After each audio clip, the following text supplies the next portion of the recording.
to Artist in Recovery / Darryl P. Morning, dude. How you doing? Yeah, it's been a while. It's 3:04 West Coast time in the morning. Too damn early for this crap. It's November 12th, 2024.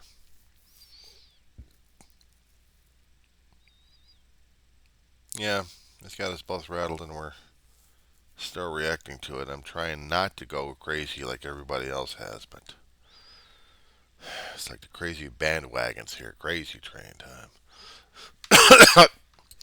We're going to be satisfying Ozzy on this one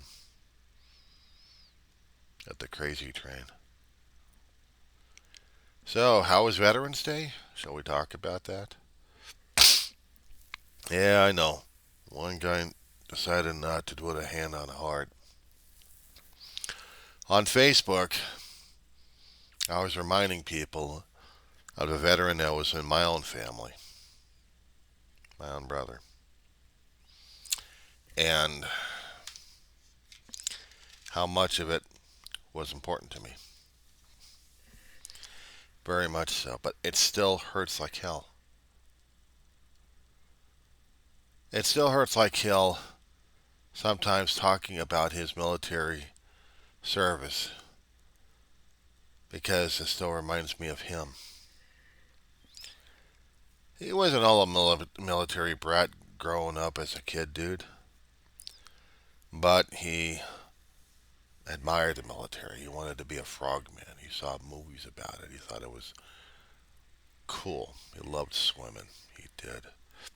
We lived in an apartment complex in North Hollywood. We had a swimming pool in there. And he would swim in it like crazy. He'd be a fish in it. Me, on the other hand, I had to have floaters and waders. I had to get used to the damn buoyancy. I almost drowned one time. Took the floaters off, and my brother had to go in and save my ass. I was a sickly kid when I was born. I wasn't athletic in any way. I was a contemplator, reader, studying crap. My grades were trying to get up there like crazy. My handwriting sucked. My cursive, you could curse at. That's a good one. I like that one. My cursive is cursible. You saw my handwriting, pal, you'd be freaking like crazy. It's like, ah! Yeah. But Big Brother was always there till he was going to go into the military. Man, him had it out. Oh my God, damn argument. My brother was telling me stuff about this one. I guess I wasn't there to hear all the tug of war in this one, the fireworks going on. My brother and I were close. Growing up as a kid, but a lot younger when I was a toddler and in my crib, and I see this looming figure. I wasn't like, David! No, I was like, ah! Scaring the crap out of him. David, will you get out of there? I'm nowhere near him, Grandma. Ma, Marianne, your son's near his brother again. David, what did I tell you? I'm nowhere near him, Mama. It's not till years later I grew to trust and like the guy. I was a scared, sickly kid. Born with a heart congestion. Mitral valves drive me crazy. Age 4 years old, open heart surgery. My David was growing attached to this kid. 8 years older. Technically, it was 7.5 years, but 8 years still worse anyway. And he goes into the military. He goes into the Navy. He wanted to be a frogman. Too many movies. He was going to be a frogman. And the other thing that got my brother's attention was when I was a young kid, toddler, still maybe 2 or 3. And my brother went over to her cousins out in Bell. And they went over to the coastline. I do this thing with the Reverend on this one here. So I'm going to do this on you too. All right. Time to get your exercise of the keyboard going, my friend. Gotta get these damn things cleaned. Grimy, greasy, and... Okay, going into the web browsers. Okay, type out maps.google.com. We're going to take a little bit of a trip here, pal. Who knows? I may send this one over to the Reverend. Scare the crap out of you. All right. My default's back to my hometown here, so I want you first off, and we're going. Areas will be changed, but I still want you to get in there. Type out North Hollywood, California. I will navigate you there.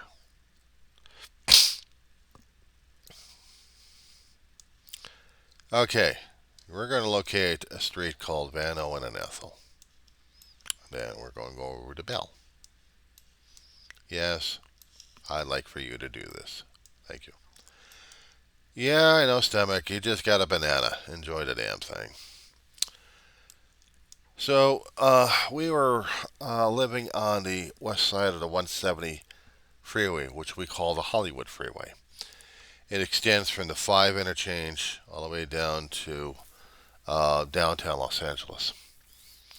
But in the San Fernando Valley, there's a street called Van Owen and Ethel.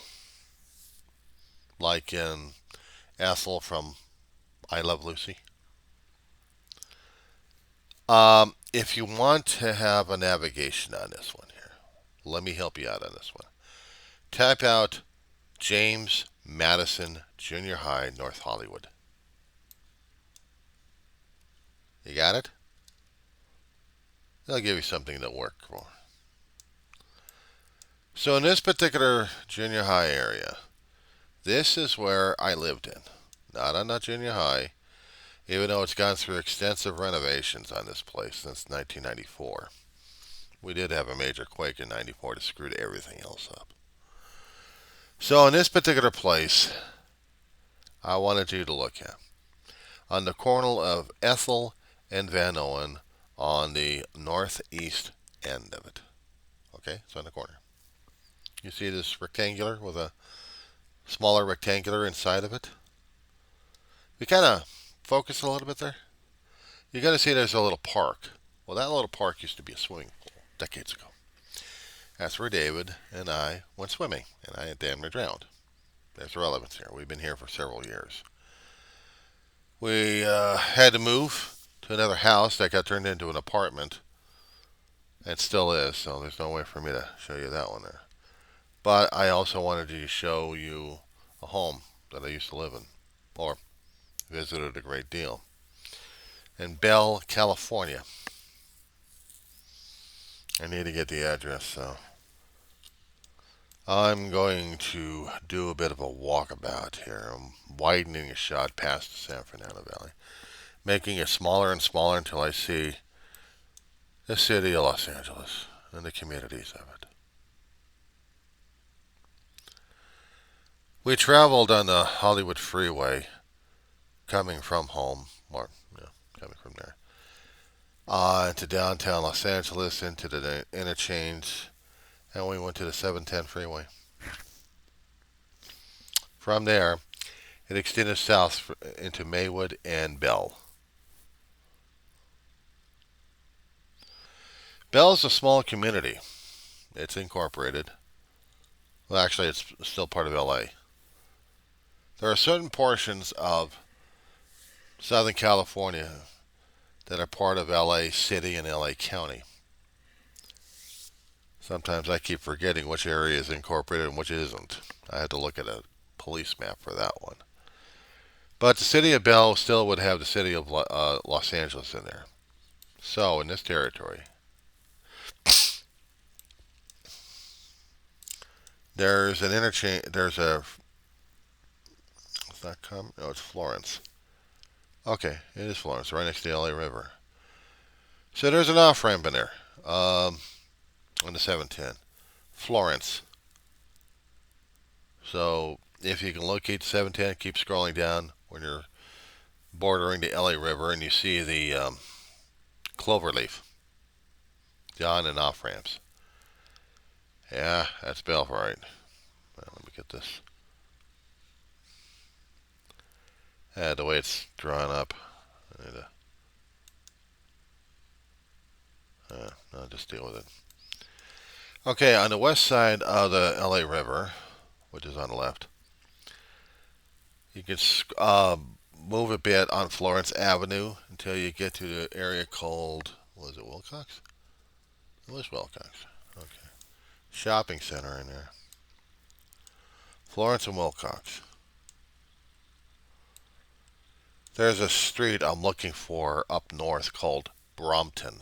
Brompton Avenue. I wanted to show you this neighborhood. So when you see the streets on the left hand side, my brother used to live in this area for a long while. He went to elementary in this section here until he got situated to live out in North Hollywood. But getting back to Brompton,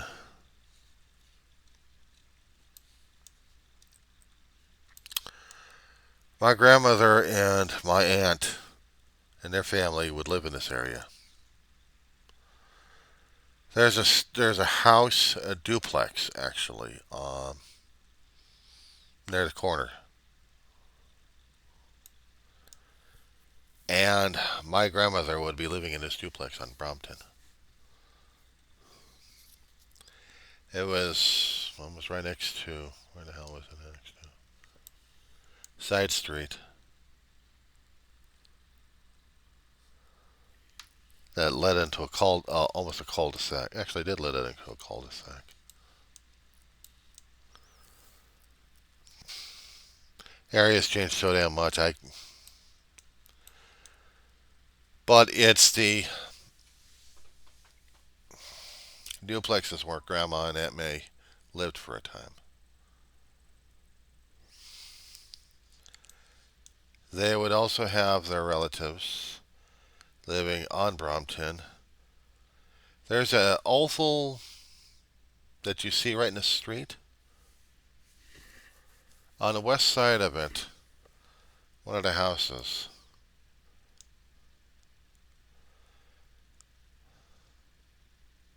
is where Aunt May, actually Aunt Renee and Uncle George, Cousin Tony, Cousin Georgie, Cousin Terry lived. My brother lived with them for a time.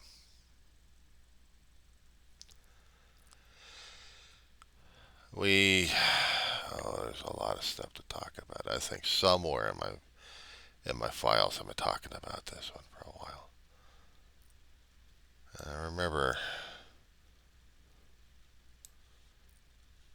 this particular place because next door it actually had a.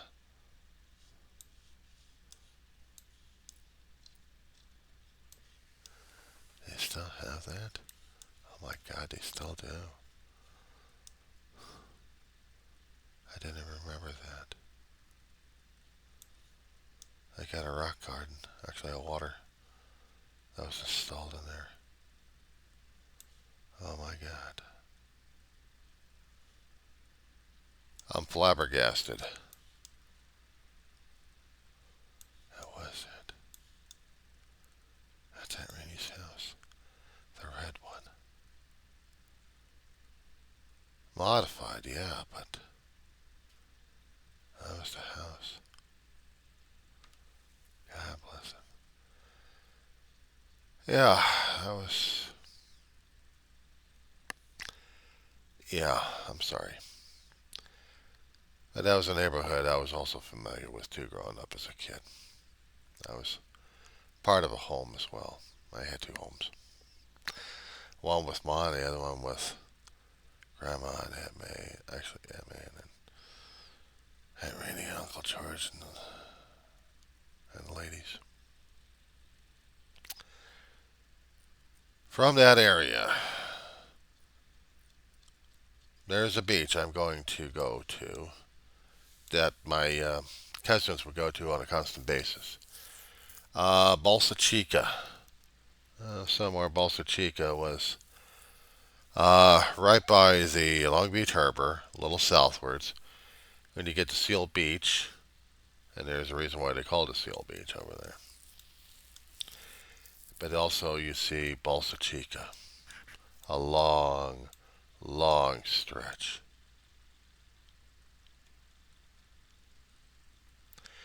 I remember the off-ramp in the parking area that actually had, there was a Jack in the Box over there a long time ago.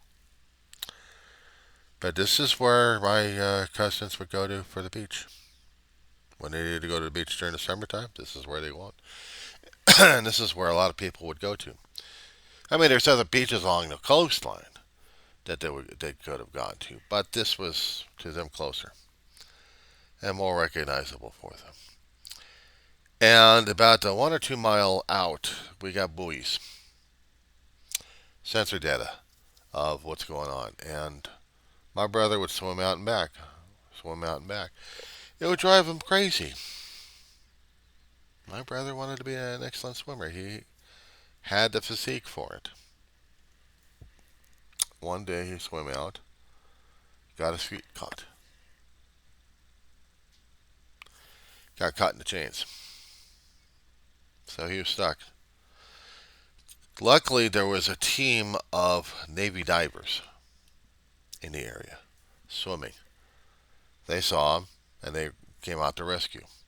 Lifeguards, they're getting just barely notified. But SEALs came in, rescued my brother, took him over to the base at Long Beach. My brother discovered one of our cousins, God rest his soul, was one of the Navy divers. He was also part of the teams. One of the first teams that created back in the Vietnam era. And he was training out there. When he actually did have a Navy base in Long Beach, that's where he was at. So my aunt and then the girls had to pick my brother up over there. And I had to tell Mom what was going on. Mom wasn't happy about it, allowing it to happen, but also not, pissed off at David, my big brother, over it. But she didn't realize that we actually had a cousin who was in the Navy. I guess somehow he knew. Maybe he got wind from Grandma or something. I don't know. But David Cameron, God rest his soul. David Cameron was Seabees originally, but then he saw when he was out there in the jungles of Vietnam trying to get stuff built up, and he got into a jam up. The story went, and the SEALs rescued his ass. He was so he was like enthralled. So he tried out for the SEALs and made it. He did 2 tours and came back home. Went to Wyoming in a small town. Worked through up to the sheriff's department, became sheriff. And the thing is, in this one, he got killed by his own tractor on a farm. Overturned him, crushed him to death. He survived Vietnam only to get killed at home. I never had a chance to meet him. God rest his soul. Finally saw a picture of him a long time ago. I wish I had saved that damn thing. Oh, it was important. At least for me anyway, family history. To me, it's family everything. Family's everything, including the history of what we're dealing with here. I doubt anybody else would recognize that would understand it. History may be laughable to other people, but it's still necessary for us to understand this stuff.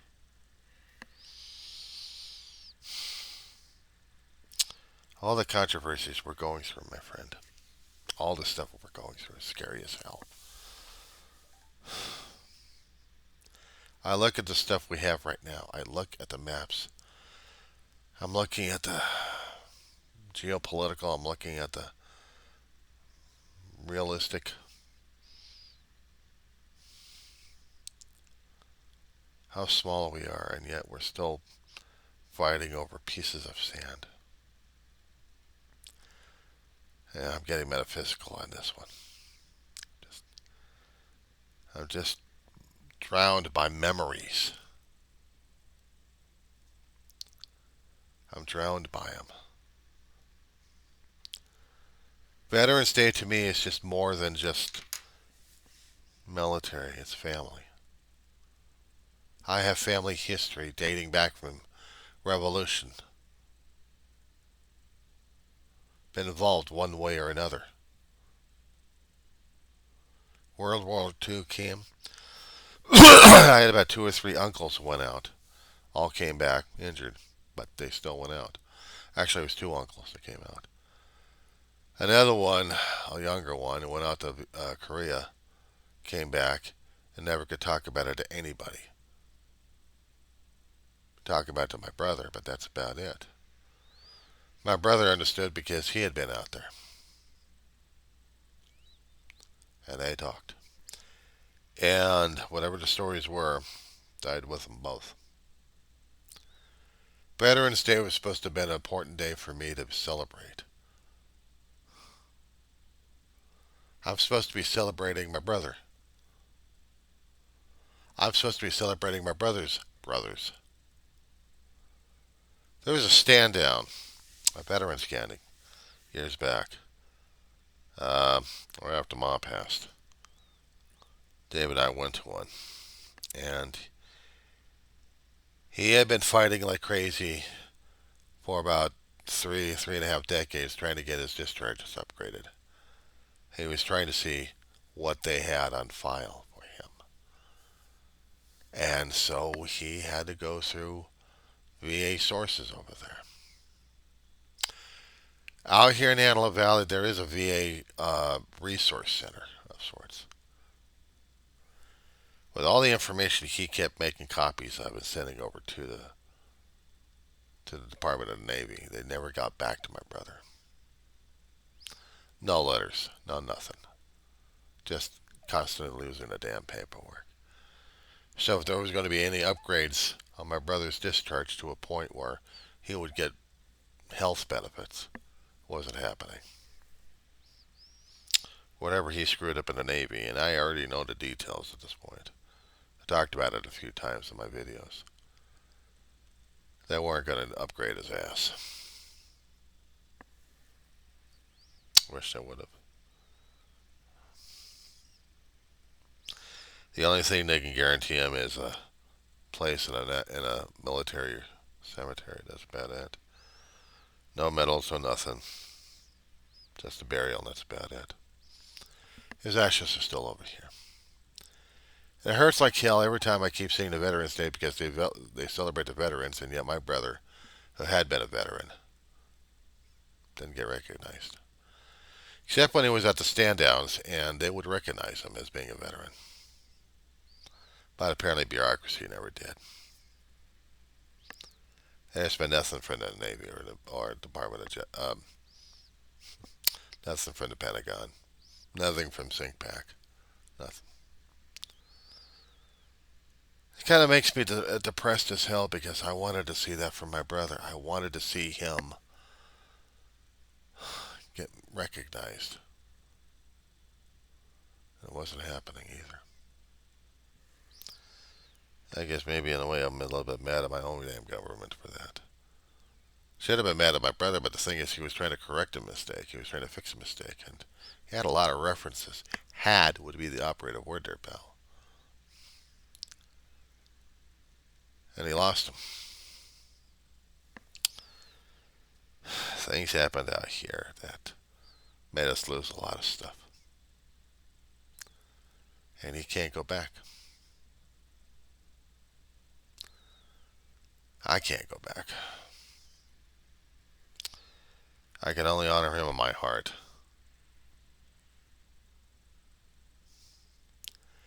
It's kind of hard to talk to people about a veteran who got his back turned on. He didn't get the dishonorable.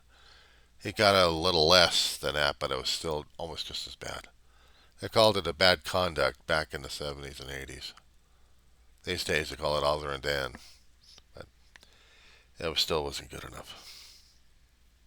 He didn't get the benefits needed. And he tried like crazy and gave up on it. They weren't going to help him. Lose his paperwork all the damn time. And I don't have the copy of the paperwork, so if I had, I would have done something about it. I still got a copy of his ED 2 to 14. I got that buried around here somewhere. And that's important to me. But this Veterans Day, the militaries, the military celebrations that we would have,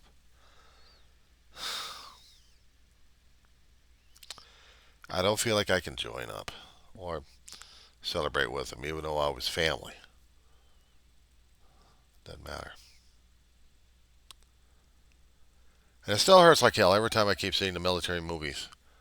Not because it's the United States representation, no, because what my brother was. And that's what hurts. It's not out of anger, it's out of love. It hurts too damn badly that I cry and I hurt over it. There's a movie called Act of Valor out there somewhere. You can find a DVD, have fun with it. They talk about the United States Navy SEALs at work. Now, there had been a parody movie back in '90 on this one. Martin Sheen, no, I'm sorry. Charlie Sheen was in it. Michael Biehn. And these two guys represented the quote-unquote United States Navy. You should have heard some of the military vets laughing their asses off in the theater on this one when my brother and I was watching it for the first time. They're always leaving the theater circuit during that time. We went out to Westwood. And there was this theater out there off of Westwood Boulevard. Let me see. Oh, where are you at?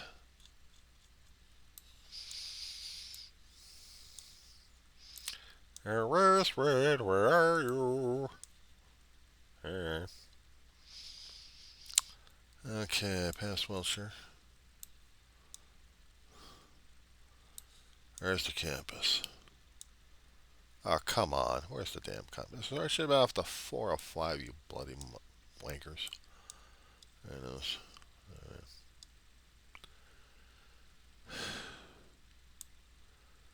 I get sick to my stomach every time I keep seeing this area. I do. Reminds me too much of my brother. So off of Wilshire somewhere. I think it was Wilshire. In the freeway out there. Where the hell was it at? Sepulveda Boulevard? Was it Sepulveda? There was a movie theater out there at one time. Somewhere in the neighborhood. That my brother and I went to see this comedy. It was supposed to be an action. I mean, we kept having a laugh over the damn thing because David was having a laugh over the damn thing. He said it was the funniest damn thing he had ever seen.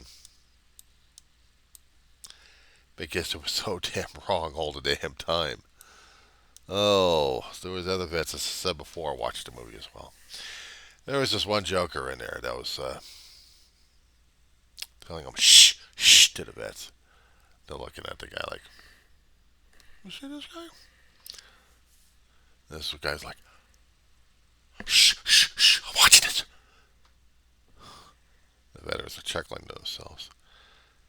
When the movie was ending, these guys were, the veterans walking out, they're laughing their asses off. My brother's walking out there too. This guy wants to fight my brother. I guess I think my brother was also making comments about the movie as well. Says, this is bullshit, man. They didn't do this shit. He was trying to tell me what he'd been through the Navy compared to what the other guys what was being projected on there. And he was going nuts on this one. He's coming outside. He's laughing his ass off, and this one guy's like, "Oh, he's rude." And he's making rude remarks and stuff like that. We go outside and back in the parking lot, and this he wants to fight my brother like crazy. Some of the other veterans will look, and I'm like, "Oh shit." Now they had already seen my brother's stance already. They're like, "Oh shit, here we go." It wasn't my brother who was going to get nailed. It was the kid who was going to get nailed. And before this kid could start swinging, these guys started talking, and so did my brother try to talk to the guy, not at the guy. And they were explaining things to him about the military. And they were also Navy SEALs. My brother just happened to pick the wrong place and the wrong time to have this situation happen with the kid. And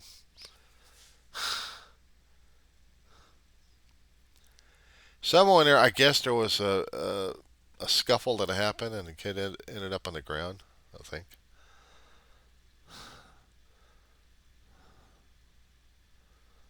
And my brother, while we were driving home, he was trying to explain the things about the movie and about the guys he came across over there. This was back in '90.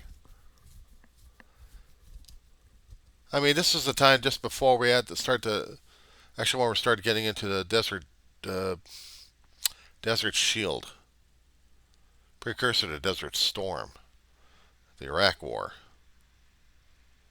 You know, Saddam Hussein went into Kuwait, invaded one of the oil fields, and left troops over there, and had to take a coalition led by the United States to get his ass out of there. I had friends coming over there. I had a friend who was in a medical cash unit, combat surgical hospital. He went over. There was another guy, basic army training. He went over. They both came back okay, alive, in one piece. And my brother was doing special ops, unfortunately. He gets called up. He gets drafted. Next thing I know, all hell's breaking loose in Desert Storm. My brother comes back after about a couple of weeks later, 2 or 3 weeks later. He couldn't talk about it for years. Some of this stuff was classified, but he really couldn't talk about it because he was compartmentalizing everything he'd been through. A lot of it. It had taken him years just to talk to me about it. He had talked to a lot of vets, and he had to calm himself down. That's a lot of shit that people would go through in the combat you don't even realize. I mean, I see the Hollywood crap all the damn time on television and in the movies. But the real shit, when I told you about the Act of Valor, the United States Navy sponsored that one. And they put up a SEAL team in there. And the SEAL teams don't reveal their names to anybody for protection. Protection of family and everybody else they cared about. Not to mention their own damn lives. But they wanted to show people what the Navy does. Giving them a fictitious situation regarding a warlord or something like that.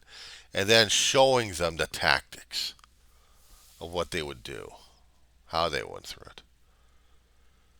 My brother and I saw it on the movie screen before it came out to DVD, and he was crying his ass off. He was telling me, "That's me. That's what we did. That's what we did." Any other kind of combat movie we saw, he would be crying through it. All the Hollywood stuff that they actually had back from 2000 onward, my brother would be crying at it. Because some of them actually was showing stuff my brother actually went through. And I really, really couldn't get into it after he passed away. It took me a long while to try to get into the John Wayne crap. My brother and I used to watch those World War II films like crazy. But watching the real stuff, that was the harder. That was the hardest damn thing. I still got the DVD to it. I haven't seen it again. It's hard as hell for me to watch it because I'd be watching my brother in action. And that still hurts a lot because I still miss the crap out of him. That's why I can't do these things. I want to honor him a great deal. I want to honor him as a vet and as a guy who served his country. I want him to honor as a SEAL. I'd be wearing that Budweiser if I could, but I don't merit it. I don't warrant it. Not even a little small pin of it. No. That was my brother's, not mine. And I can't do that to him or to his memory. They have something called stolen valor. People try to pretend that they are in the military. I know I'm not in the military. Hell, I'd be wearing things saying I was medically 4F. But I'm a supporter. I'm a caregiver. I'm a caretaker now. I'm a caregiver, nevertheless. And I did that for my brother. The last years of his life, I was a caregiver. And I was immensely proud of it. I was proud of myself for that one. It was hard as hell. But I did it out of love. Because he was my brother. He was my brother.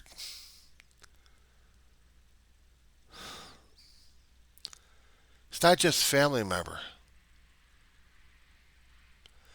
If I had been part of the military, maybe I would have been part of his community, but I wasn't. The only community I was part of was the family who supported their loved ones going through this shit. But it was important stuff, dude. It was important stuff.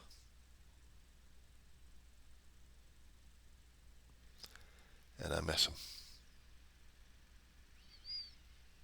And I don't know how the hell I'm going to get through life without him. It's bad enough dealing without Ma and everybody else I'm coming across in my memories, that I'm opening up more and more of the grief dam, driving me nuts over it. But I still have to get on with life. I still have to get on with things. It's important to me. So that's my story there, Rube. Sorry. That's my story, artist. I don't know.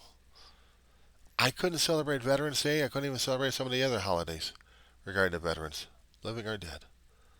Because it still hurts that bad. Because I still miss them like crazy. I don't wear the poppies. Maybe I should have been wearing the poppies. I didn't.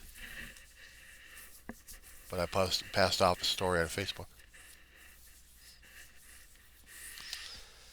Every time it kept popping up, I'd pass it off. Keep sharing it.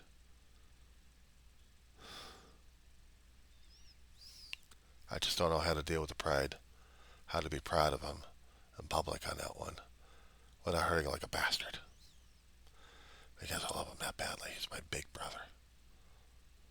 How am I not supposed to? He's family, dude. He's family.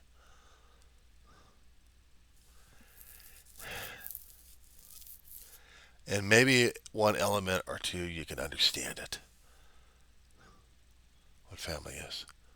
A family is important. Maybe in one aspect or two you could.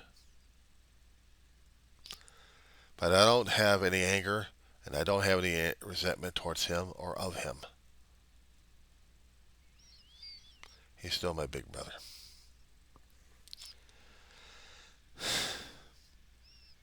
But I had to deal with that when he passed. Because I couldn't deal with that. I still have to deal with the loss. That's the only thing I know how to do. With that being said, I'm sorry. I keep talking to the Reverend and the therapist about this one here, artist. I'm sorry. I'm sorry, Darryl. Yeah, I'm losing it.